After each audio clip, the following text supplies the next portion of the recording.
Good afternoon, everyone. This is Ben Siegel from Privacy Ref. I want to welcome you to today's discussion about a few different privacy topics. We have a couple of good speakers here today, Bob included, and so let's get right into it. First things we're going to do is just go over some quick housekeeping, some quick items for everyone, talk about a little bit about Privacy Ref, as well as introduce our guest from TRU Staffing Partners and introduce all the speakers today. And then we'll get into the discussions. First, if you have any questions during the course of the presentation, please don't hesitate to ask them in the GoToWebinar interface. There's a questions box. If you enter that, I'll do my best to take note of it and pass it along to everyone today and try and get that question answered. If for some reason we can't get it answered, we'll do our best to follow up with you and provide an answer to that question and try and get you an answer so you can have that. Also, at the end of the presentation, once we're all done, a set of slides will be sent out to everyone here today who attended, so you will get the slides as well. And also at the end of the presentation, there's a short survey. Basically, this just helps us to improve our webinars and our presentations and find potential topics that you might be interested in as well. So take the time to fill that out. We really appreciate it and helps us to improve overall our presentations and our live casts. With that said, Privacy Ref, we are a privacy consultancy and we focus on operational privacy or the alignment of privacy with the other practices of a business. We do that through a number of services. Key to those are our assessments, training, and consulting services. If you have any questions about those, you can visit our website at www.privacyref.com or send us an email at info@privacyref.com. We've worked with businesses ranging in size and in their industry from all over, so everything from $30 million to $60 billion a year, with 30 employees to 160,000, and in a number of different industries: healthcare, government, education, retail, online retail, public utilities.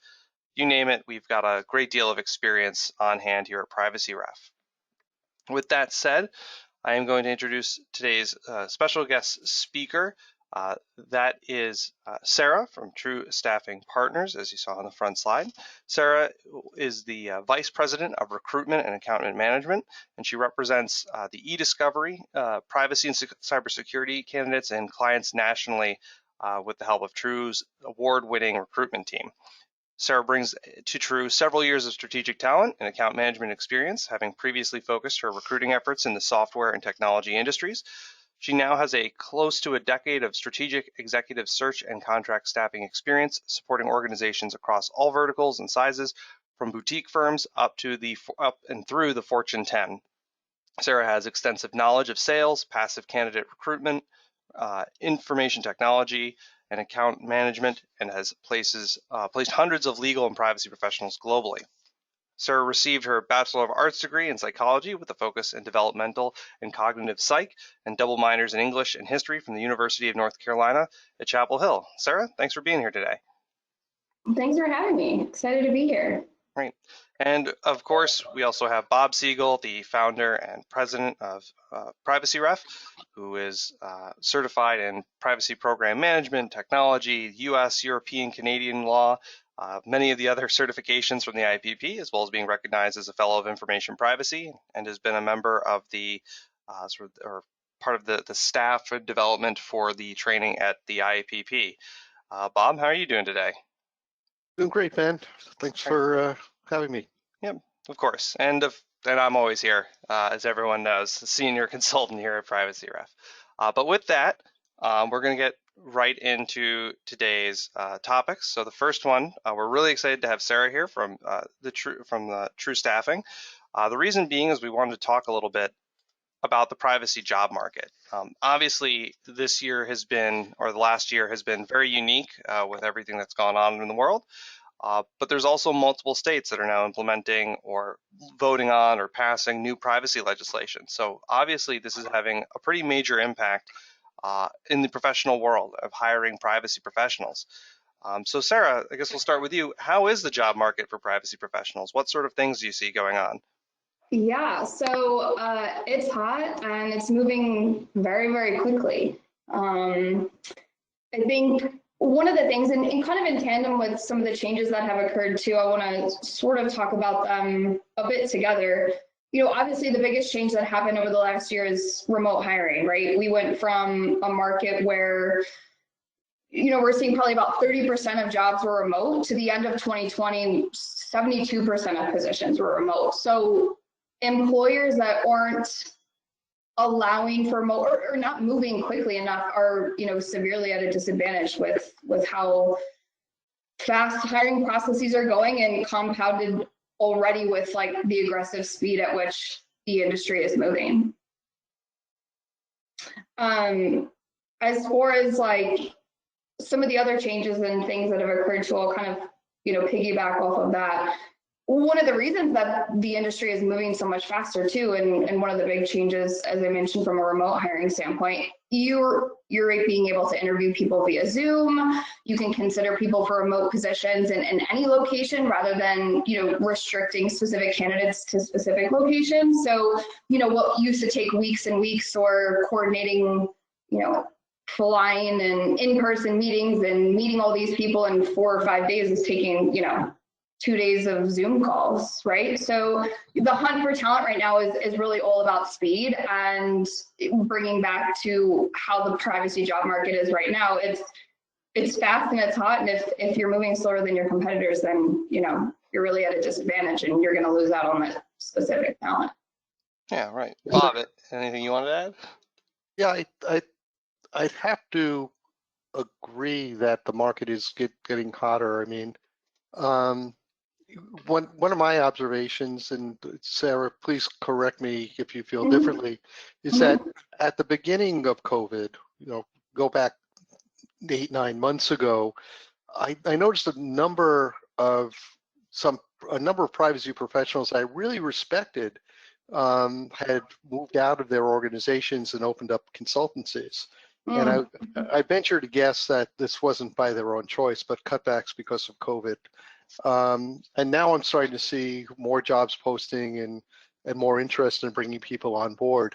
A friend of mine actually just moved from one remote position to another remote position. And one of their concerns was, well, in the short term, it's remote, but what's the long-term trend? Our business is going to start staffing up again at offices. Yeah, so I think that, from what we're seeing, it's the way that people are hiring is never going to necessarily look the same again, right? The number one candidate motivator pre-pandemic was having more flexible permissions and wanting to be remote. So now, I really think, and we really think and see, a company's success is really going to be built on the culture and the workflows around processes implemented for allowing remote workers and resources to continue to function that way. Do we still see corporations and firms and different things requiring people in office? 100%. But I think the aptitude and allowance for people to have more flexible work schedules, whether that's hybrid because they are local or increased travel here and there. But it's definitely not, in my opinion and in our opinion, going to go back to exactly the way it was pre-pandemic. And so I have this written down here as well. Is there something you're seeing from candidates currently that makes them stand out or be more noticeable, more likely to be hired, more likely to be stand out amongst their peers from, with regards to the hiring process?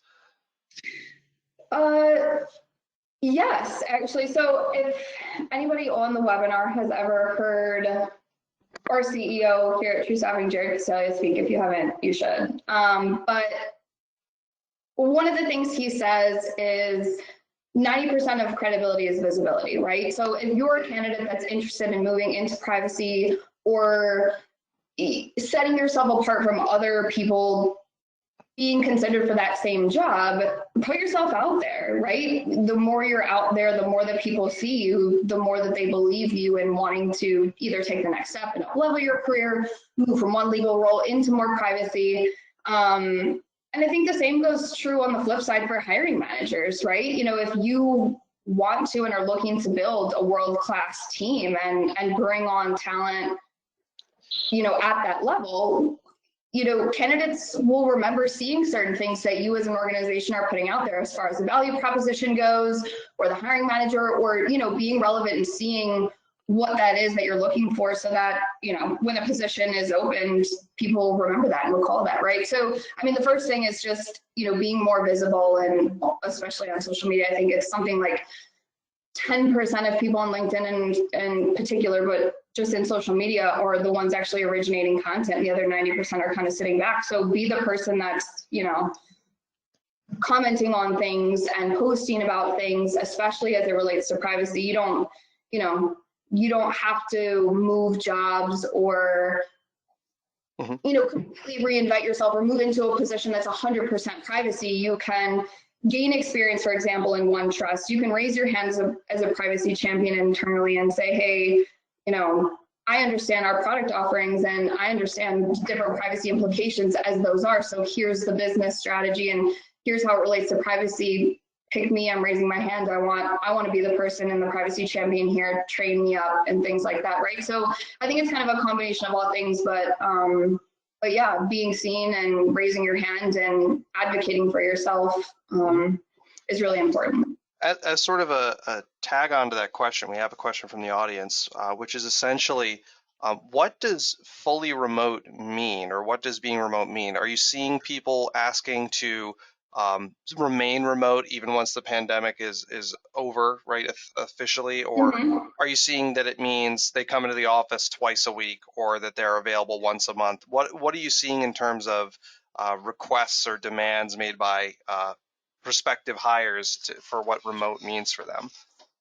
Sure. I think with respect to like corporations and law firms, they're the organizations that more often than not have a preference for people to be local. So I guess when I mean full, like remote completely, they're going to be remote forever, right? As we talk about remote hiring and what we saw. Now, we absolutely are seeing organizations and corporations that say, hey, when this, you know, when the office opens post-pandemic and it's set for, I don't know, January 2021, you need to be in an office at least 3 days a week, right? Like we're setting those expectations and advising our clients to set those expectations ahead of time, because if somebody isn't interested in relocating, let's say if they're not local to that area, or they've gotten used to working from home and that's what they're motivated by and that's the only opportunity that they're looking for, you know, that's not a candidate that, you know, they would be able to consider. So I guess I would say both, right? There are definitely companies that as they open up offices are going to still require people to be in the office, and we're setting the timing on expectations of those, which is, you know, still a bit of a moving target. But there's also companies that completely change their hiring and are allowing for fully remote forever, and they just might have to, you know, monthly meetings or quarterly meetings or, you know, whatever the travel may be different to be on site or in an office. Yeah, if I can just jump in here on that, you know, the other part is when you have an organization like ours that does consulting, there's the time when you have to think about being in a customer's office, a client's office. Yeah. Up until literally this week, we've done everything remotely, and our existing clients are actually really happy with us doing things through Microsoft Teams and the like.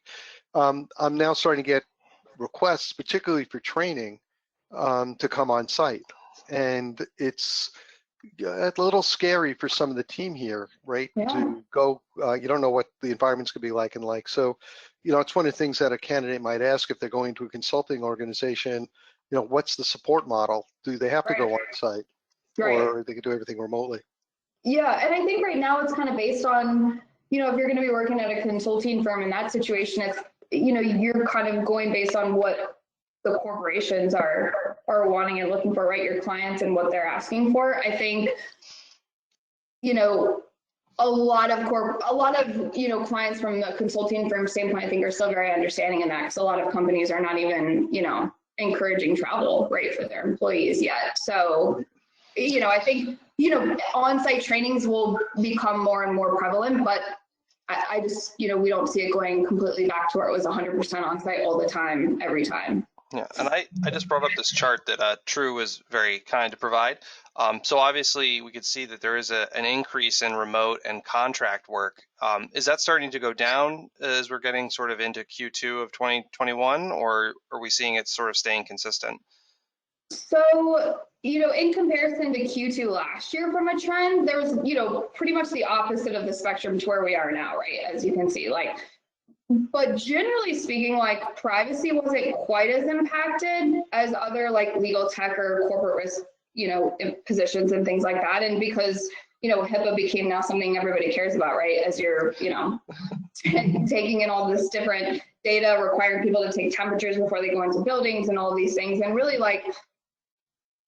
the other thing driving some of this that we see in the trends up, and I'll kind of get back to Q2 last year versus now, but one of the things driving the privacy market, consumers are paying more attention, right? And when consumers are paying more attention to the privacy job market, corporations are paying more attention to that privacy job market, right? So last year, for the first time, TRU Staffing saw surpass of contract positions that we placed versus full-time. So 56% of TRU hires in 2020 were contracts. And I do think we saw that tip, and we did because of COVID. That's not to say it won't level back out, and it's starting to, at least now.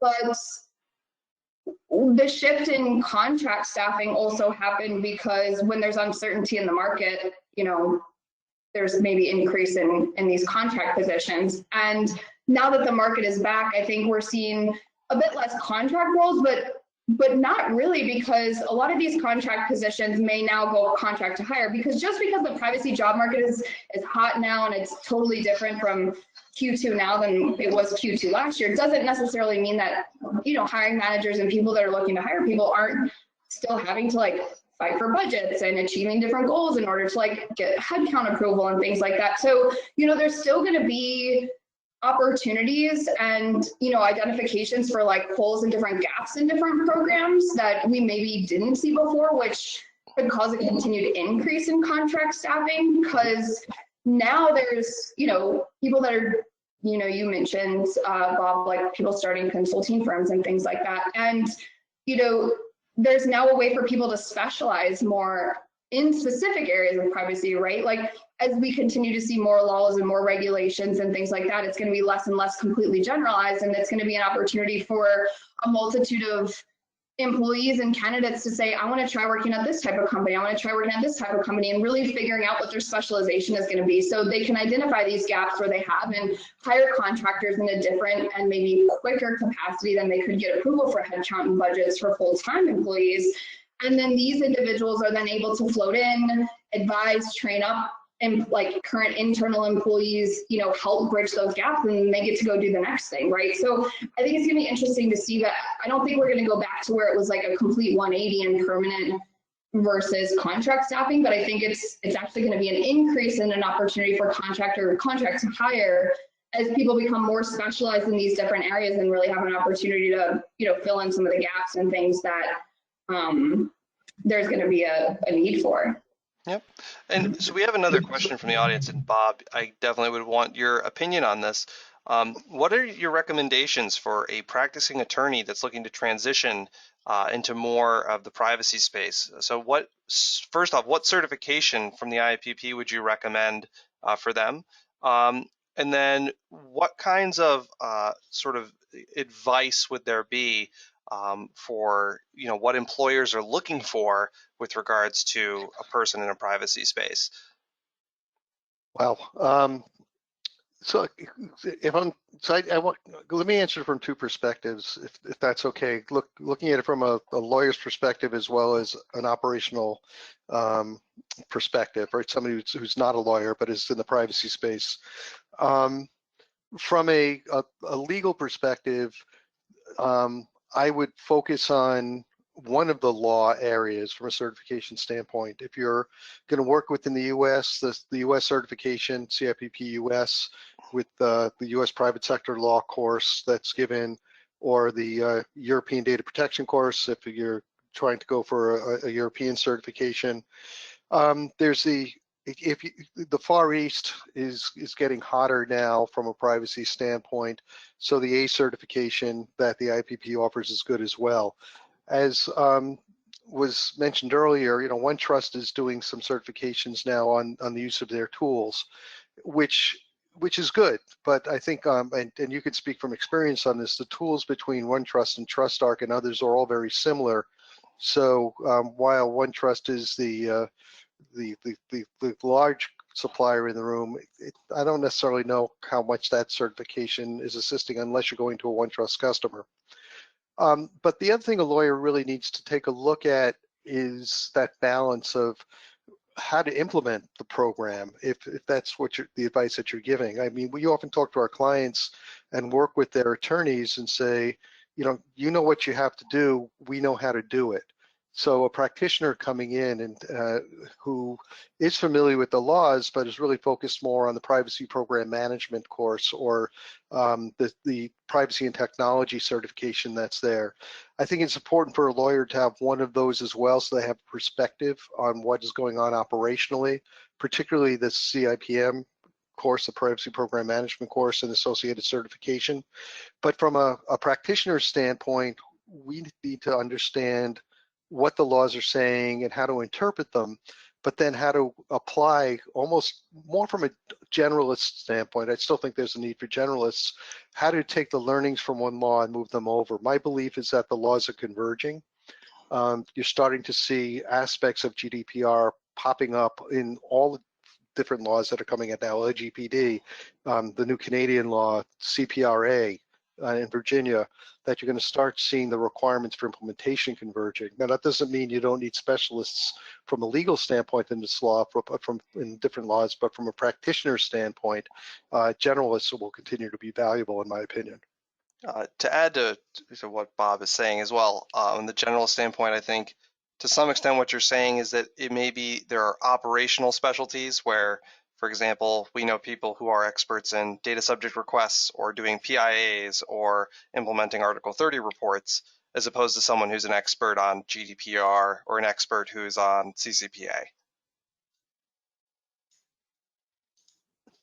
And I agree with that too. I think from a specialization standpoint, just as more laws and regulations come out, people will have the ability to become more specialized. But as far as like somebody from, a legal background like that, the CIPP, US or EU certifications are more based on the law. So sometimes those make the most sense. But I think it really just depends on what that person is looking to leverage as far as their background and experience in a new role, right? And, I think really leveraging somebody's experience and what they're doing now, they can start to do those different things even, as an attorney, and understanding liaising across the business and aligning different business strategies, either, from a legal standpoint or programmatic standpoint, legal project managers, legal program managers, like this, what I'll call like mid-level to like higher level talent really has a really great opportunity right now, and where we have the largest gap that we see. So, there's a lot of opportunity for somebody in that situation to, come in and leverage those experiences. And, I agree with what you said as far as certifications go and how they're applicable and where. Right. A lot of great questions, and we will get to them. I do want to move on to our next topic, which is talking about sort of public perception of privacy. The reason I wanted to bring this one up is that obviously as we get around the situation dealing with COVID and vaccines and the reopening of a lot of public areas, schools and malls and things of that nature, the thing that I have generally seen and personally experienced is sort of a misunderstanding around Hipaa. That's the Health Information Portability and Accountability Act. So the first question is, what can we do to better educate the general public, the everyday people about privacy and what it means? And then the second one is sort of a lighter question, which is just what is a more common misconception that you encounter? Sarah, do you want to start? What? Sorry, I don't know what's going on. Can you hear me? Yeah, we can hear you. Yeah, I mean, I think that as far as, educating is, part of the raising your hand and volunteering for things and, understanding and learning how HIPAA and that type of privacy relates to just every day, right? You go into buildings and gyms and things like that, and, people are taking your temperatures and things, and then, what next? So I think, just an opportunity to really understand and just be more, I guess, aware of how things are being taken, where your data is, how your data is it being stored, what permissions you're giving, your phones and online and different things. It's just important to, really be more aware and educate yourself in those specific areas, because I think if people are just assuming, then, you don't want to just assume, really understand where things are going and don't assume that it's not being shared. I think every area at some point now somehow connects back to, healthcare privacy with all the data people are sharing and collecting, right? So. Yep. So from an educational standpoint, Ben, how do you, you're really asking how to get the word out. What has worked, and it's duly beneficial to the individual that's doing this as well as the public, is volunteer to do public speaking, volunteer to do education courses. At your church, at your community center. I do it here in the community I live in as well. Not to necessarily talk about, well, here's what GDPR says about privacy, but to talk more generally about how the sharing of someone's personal information, what dangers that could bring to them. And it may sound silly, but even to the more mature members of our community who take the attitude, and this is the common misconception, that they're older, they don't have any privacy, they don't have anything they're keeping secret, endangers them. And providing that service will not only help them, but will also get you known as someone who advocates for privacy and knows what they're talking about. I have to agree with what Bob's saying. As the common misconception, is there any particular interesting ones you've run into, Bob? The interesting one, and I'm probably going to steal this one from you, Ben, is that companies like Fitbit and Garmin and others that have an Apple that have smart watches that obtain different pseudo health related information are covered by HIPAA, and they're not. Yep, that wasn't actually mine. The one I had is one we've been encountering a lot, which is that if you make a data subject request, that companies have to honor it, and they have no means to reject a request. And this is pretty common where we're seeing the rise of sort of mass requests, companies like SayMine and others. In both laws where this is very applicable, with CCPA and GDPR, one of the steps mentioned in the law specifically is the verification of someone's identity when they make a request. So I feel like a lot of people think that, well, I requested you to delete my information, so you have to do this, where when they then call up or send an email and say, well, we need to verify your identity before doing this, and they're kind of taken aback, or they feel like this isn't true. And I know we've worked with clients where essentially the response to that is, you'll be hearing from my lawyer, which is, if that's what they want to do and spend money on their lawyer, I'm sure their lawyer doesn't mind, but they'll be wasting some time. Yep. Okay. Anything you wanted to add on this one, Sarah? Sorry, my mute button. I don't know. It keeps getting stuck. No, I agree. No. Okay. I was going to add the other one, which is HIPAA is spelled with 2 P's, which is my favorite. It's spelled with 2 A's. And that's probably the one that we have the most, like looking at individuals' resumes and just making sure grammatically spelling checks and things like that. Yeah. Just make sure you're paying attention. Anytime I see it, it's such a small thing, but it's like you get the knife and twist it. Now. Yeah, it's just something that I You can't have talk. I have to admit that I did it too, and the person Yep. that I did it to, who the recipient of the email was Rebecca Harold, who really wrote the book on HIPAA privacy and security. And That's terrible. yeah, it was horrible. You just, I can see you doing that and pushing your glasses up on your nose and saying, actually, as you do that. So,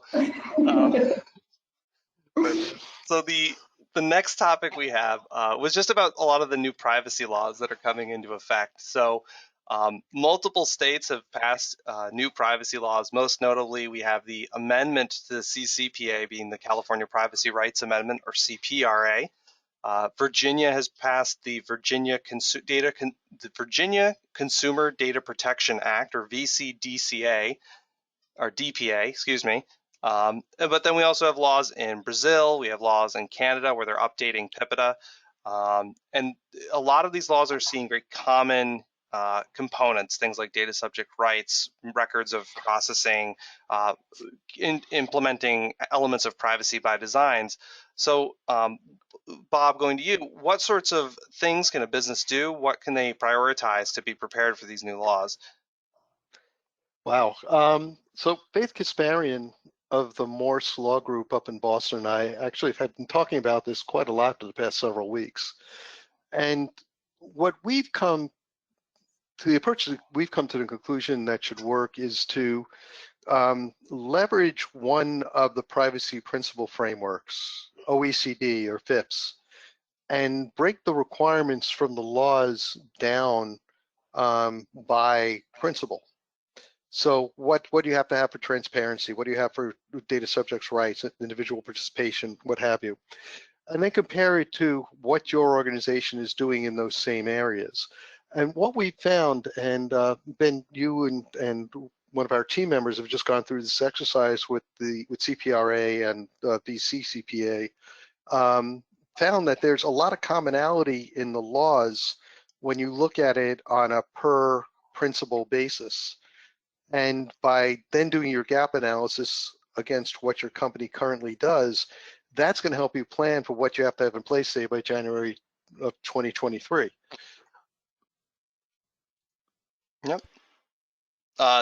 Sarah, have you seen any changes with regards to hiring, or people hiring more based on these laws?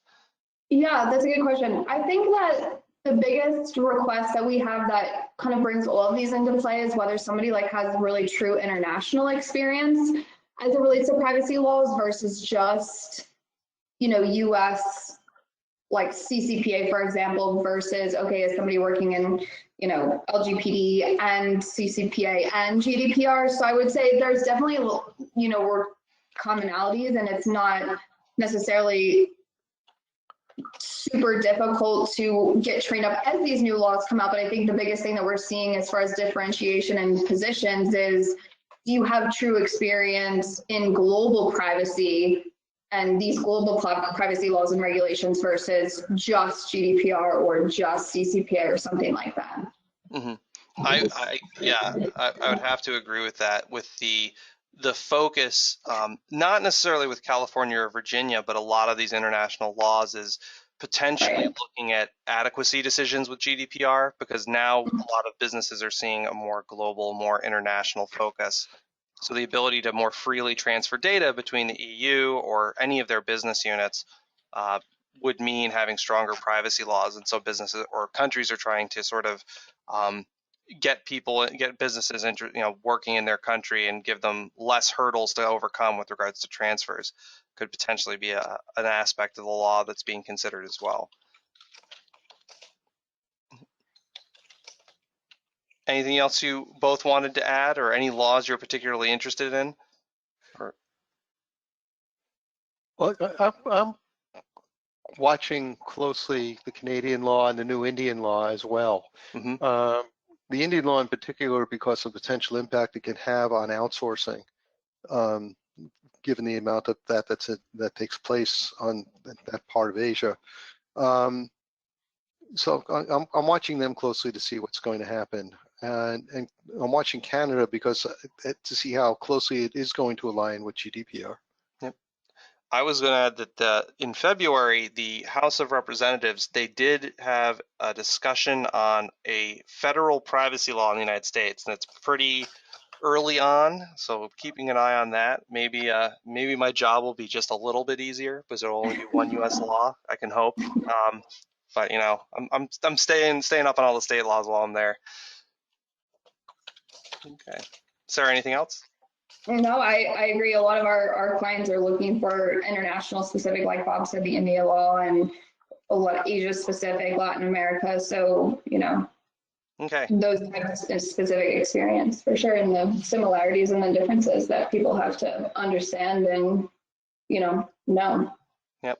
Well, with that, I do have a number of questions, so let's get to it. The first one is, can you give a quick overview? This is definitely for you, Sarah. Can you give a quick overview of what a really effective cover letter would look for a privacy position? So my short answer is that it depends. My annoying answer. So we see cover letters more often asked for privacy attorney specific roles, but we're not seeing requests for cover letters for either CPO roles as often, other programmatic privacy positions as often.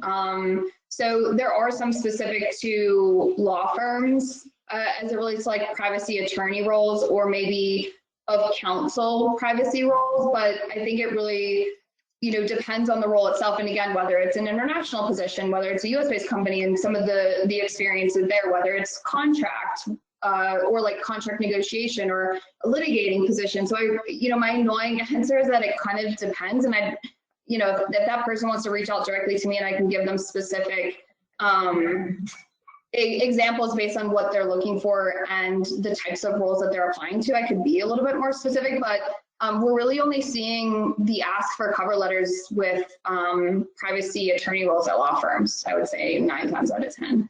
Okay.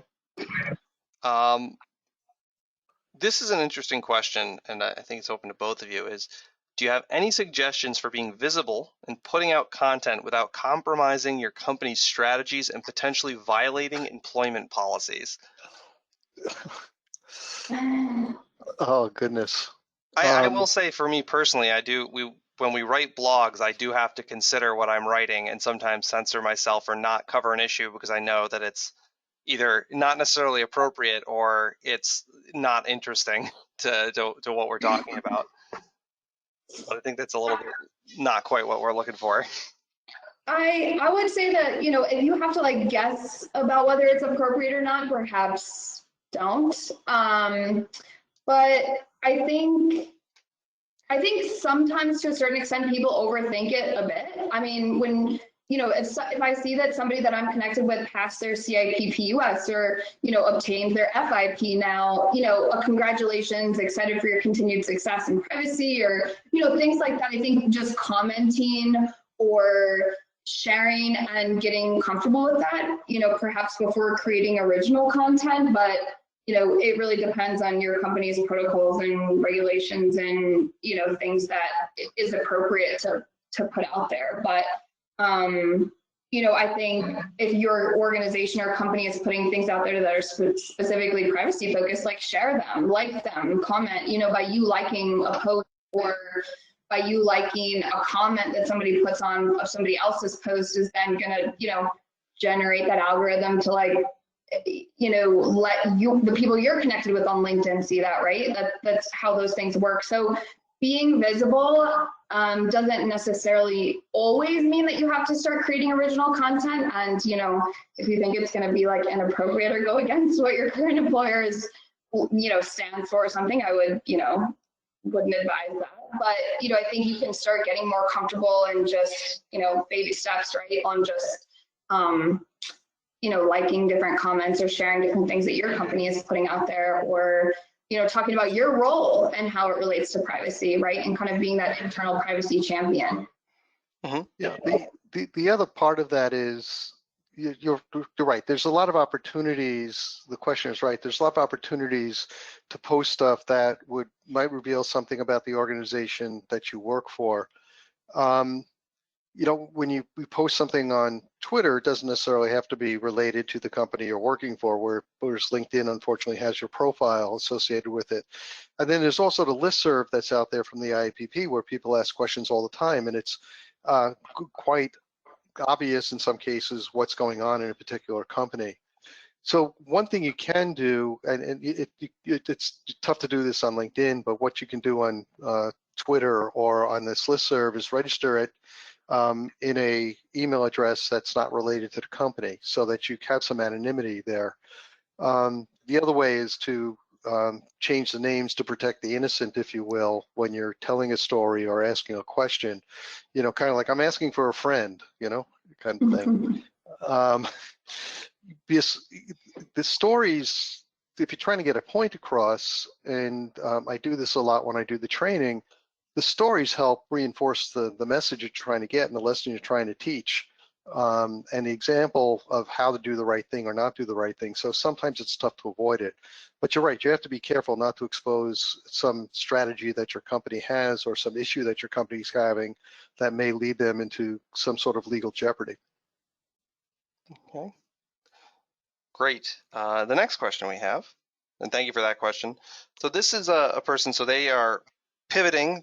They're pivoting from IT operations to privacy. They've gotten a certification. They've gotten certification from OneTrust on their or training on OneTrust, and they're looking to sort of continue growing in the privacy space, but they've seen that their lack of experience compared to other individuals has been a bit of an obstacle. What kinds of things can they be doing to, keep moving forward and growing in the privacy space?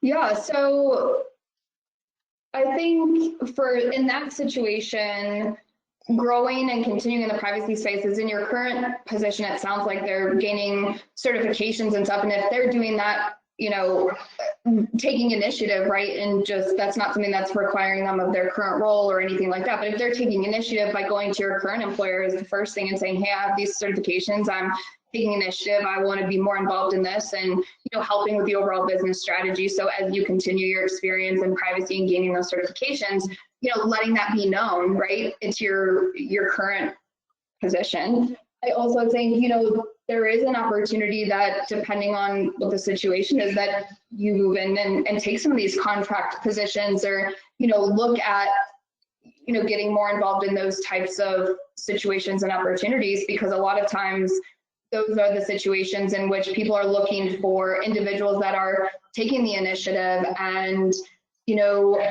utilizing their transferable skill sets from what they were doing before and moving into a more pure privacy position. And more than we've ever before seen opportunities for individuals and companies, hiring people with those types of goals in mind, right? So I would say, we have these conversations with candidates all day long and talking about the types of opportunities based on what they've been doing in IT and, getting OneTrust certified, and, now they're prepared to help with different migrations, right, in OneTrust or other things. So that's absolutely something that we do and, can talk more about, but I would encourage, to look at either ways that you can continue those transferable skill sets within your current position, but also raise your hand and say, hey, I'm taking these initiatives and getting these certifications, and, this is how privacy impacts this IT group, and I'm going to be the, internal privacy champion that encourages and continues to educate your peers and colleagues within the group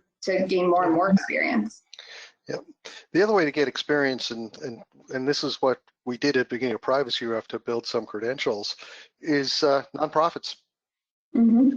They don't have the money to spend on privacy professionals working for them, but if you can go in and help them out to protect their personal information, you're gaining experience. They've got to protect against data breaches. They've got to protect against unauthorized access to personal information. And they've got to be aware of the laws in many cases. So offering your services on a pro bono basis, as much as that might hurt, for a nonprofit is going to help you get some experience and help you build your credentials as well. Okay, great. Next question we have. So can you speak to the privacy professionals' need to understand risk management as an asset to their organization? with regards to how it will help them in the environment where the interpretation and definitions related to different privacy laws are changing or are being changed based on both COVID and other challenges that they're facing? So, yeah, I mean, everything you're doing in privacy should be risk-based. I mean, let's face it, if you're not complying with a law, there's a risk there. Understanding your organization's risk tolerance and risk management strategy and working with the risk management team is going to be critical to your success as a privacy professional. And understanding that you're not going to be able to get rid of risk all at once, that even after you address a risk, there's still going to be residual risk left over. Being able to have that conversation and to quantify risk in a way that executives can easily understand is absolutely going to be critical for your success, not only as a privacy professional, but if there are any security professionals out there as well, that it's true in that domain too. Yeah, I agree with what you said. I also think that depending on the type of position and the way that risk is, being applied to it, is it business risk because they're, a privacy attorney and getting to different creative yeses? Is it risk because they're a product engineer that, is a TPM and working specifically on like the actual product and where the risk is for the business, and also for, on the consumer side and where things are applied. But exactly what Bob said, like risk is absolutely tied in tandem with privacy and, understanding where that comes into play. And a lot of, those types of technical program and project manager positions that we've seen more and more of, and where we really see the greatest, opportunity for talent right now, that's a huge piece of it. And then, on the flip side, CPO positions that we have are, what's your experience in liaising and advising the security and CISO role as far as like risk goes as it relates to privacy? So no matter the level of position and type of role that you're in, they're going to tie together. Yep. Great. All right. Do you both, or either one of you, do you think that a federal law will preempt the patchwork of state laws in the United States? My answer would be no. I think it would give a baseline, and then the states could implement additional protections. Bob, what do you think? Well, the only way a federal law is going to be successful is if it's preemptive, and that's the challenge right now. That the state laws are all strict or mostly stricter than the federal laws that are being proposed. So it's hard to get agreement on them at the state level. Eventually, that's going to have to change. I'm sure that there will be a preemptive federal law, but quite frankly, I don't see it happening in the next 4 to 8 years. Yeah. I mean, even looking at CCPA, for example, it has specific carve-outs for Hipaa, for the Fair Credit Reporting Act, for Gramm-Leach-Bliley, where it basically says where the information is already in scope for these other laws, CCPA doesn't apply. Right. So it kind of sidesteps the issue a little bit by allowing federal law to take precedence there. Great question. All right, next we have, how does one address not having global experience when applying for a position that prefers that experience? Does obtaining a CIPPE certification help? That's the European certification. Yeah, I think the short answer is certifications, especially in privacy, are never going to hurt, right? The more certifications and the more that you can show that you're taking initiative and gaining experience, the better. More than we've ever seen, organizations are willing to train up in some of these areas. I think that, it does depend on the organization in some situations and the level of role. They really need somebody to be, for a less eloquent term, plug and play in those different scenarios, especially depending on what the need is, right, and the urgency for that particular hire from a international standpoint. But yes, opportunity, getting a certification, especially something like that, will help and just show that much more your own passion and interest in gaining more experiences there. And then depending on the type of organization, I mean, maybe you're in a company that doesn't exist there, but you still need to know the laws and rules about it. So, helping to kind of cross-train and really understand where and how, even if you're a, US-based company not operating anywhere else, you still have to be aware of those different things and, how you're aware of those. But I would say certifications is the number one way to do that. And then, you know, looking at organizations where maybe it's, you know, it doesn't check every box, but if they check every other box, then it's worth, you know, making that introduction and, you know, speaking through what you have done and how it relates to why you would be good at that, right? And then up leveling, right? People are motivated by taking the next step in their career and things like that. So yeah, certifications is a great place to start. And then, you know, kind of doing some of your own due diligence on reading up and gaining different experience, especially depending on maybe where your interest is personally, as far as international experience goes, or the type of companies that you want to work at and where they fit and, you know, where they operate.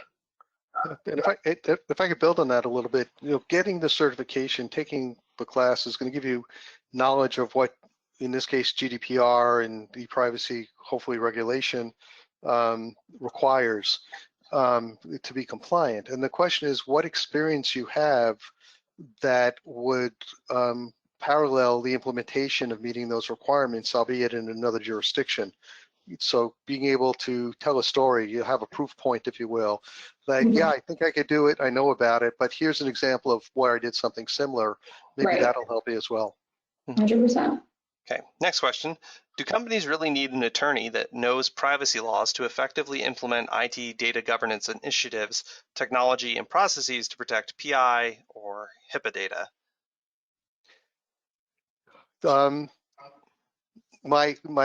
The short answer for me is no. If you need an attorney, you need somebody who understands how to interpret laws. You need to know somebody who's familiar with the laws.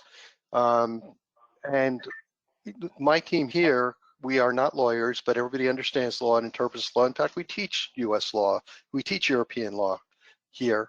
But when you're putting things in place in IT for data governance, for compliance, you want to make sure you consult with whoever your organizational legal representative is, whether it's an internal or external counsel. And the reason for that is they're the ones who are going to have to defend what actions you take. So you want to make sure you're all on the same page. Now that answer is going to vary, by the way, based on size of the organization. A small to mid-sized company, my answer still stands as no. If you look at some of our larger customers, you know, Ben mentioned we have clients 160,000 or more employees. That's a different story. Then you need somebody with privacy legal knowledge that's going to get involved, in my opinion. Okay.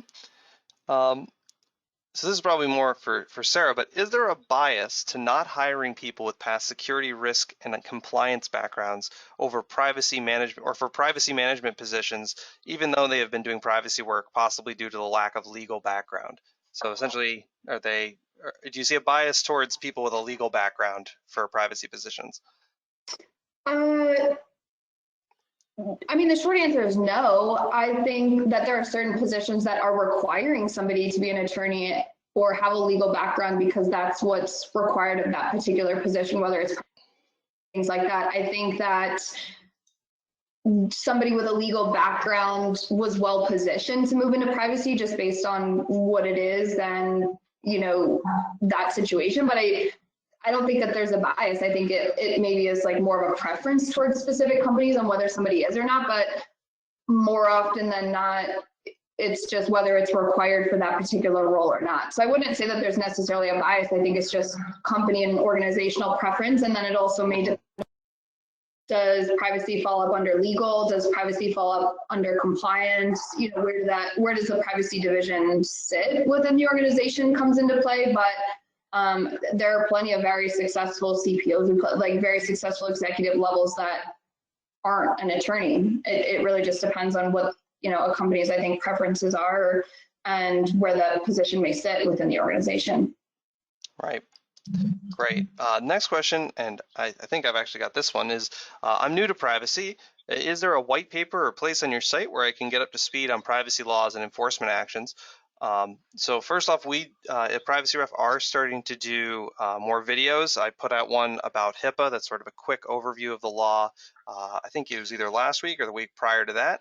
And we did put out some videos about things like the changes to cookie consent or the use of cookies based on the Dutch DPA's decisions. So we're trying to do more of that. There's always our blog as well, which gives some insight into the more operational side of privacy. Bob, anything I'm missing? I would, if you're not an IAPP member, I Yeah. would recommend you become one. The Resource Center on the IAPP, on the daily dashboard, which comes out with daily news, and the Privacy Advisor is all going to give you that kind of information, which I think will satisfy your curiosity. I agree. I think we're the only recruiting company in North America with a strategic partnership with them. So we do a lot of work with them, webinars, knowledge management, and very big advocates. So I agree. If you're not, I encourage it. Okay. And the last question we have, I'd also mention actually that the books from the IAPP for the different certifications are a great place. They're, depending on which one you're looking at, obviously the M book is more about running a privacy program, but the E, the US, the C books, they're based on the law. So if you're looking for more law-based content, that's always a great place to look. Our last question is, any recommendations for shifting from public sector to private sector? Yes.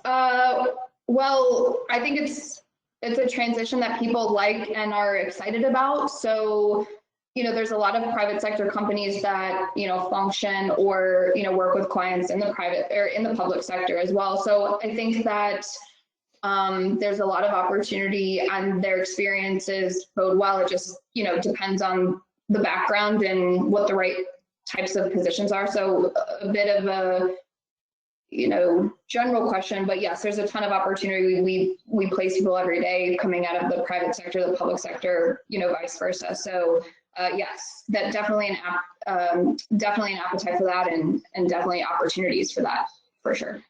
Okay.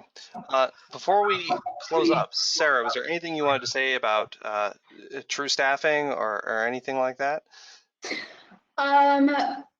Well, if anybody has any questions or is interested in making job moves, whether they're from a legal background or they're from an IT or they're from any type of background and interested in pivoting into privacy, we have an amazing team. We represent hundreds, different organizations, and anybody on our team would be applicable for you to reach out to, or appropriate for you to reach out to. So, or, reach out to me and I'm happy to connect you with, the correct member of the team and things like that, depending on somebody's background. So yes, follow us on, we put out a lot of information as far as just, knowledge about the space.